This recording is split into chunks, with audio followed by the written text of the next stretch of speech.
Fibonacci fan lines are some of the most extraordinary technical patterns there are. They're dictated by anchor points, which are from a minimum and maximum extreme.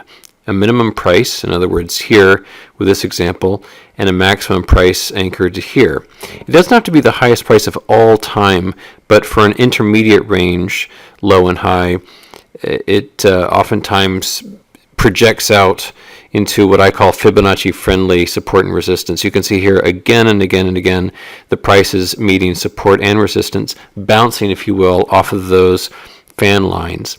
And that indicates that it's a Fibonacci-friendly chart and that the extremes are well positioned.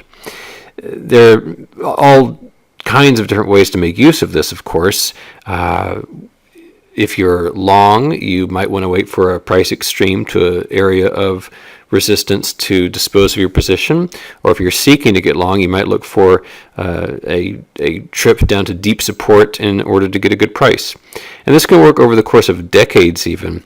Here, for example, is United Technologies. The low point is set way back in 1974, and the high extreme is set up in the year 2007. And looking backwards, one can see again and again how crucial and useful the fib lines were with respect to providing support and resistance indications on a backwards-looking basis, which means that on a forward-looking basis, they're likely to be just as useful. Here, for example, the enormous drop in the financial crisis would have been offered great insight by way of these lines because it shows where the price was likely to find support or resistance bouncing between those lines. Here's Aetna, going back an equally long amount of time.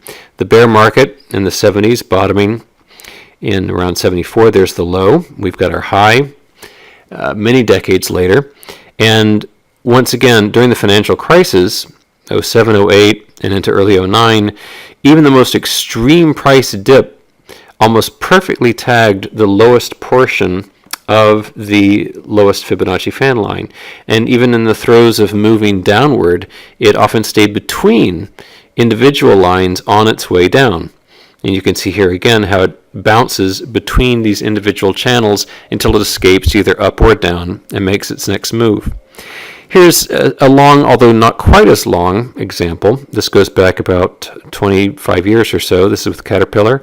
Once again, a wonderful example of how during the financial crisis, the Fibonacci lines would have provided extraordinary insight into likely support and resistance areas, and continues to do so on a less volatile basis.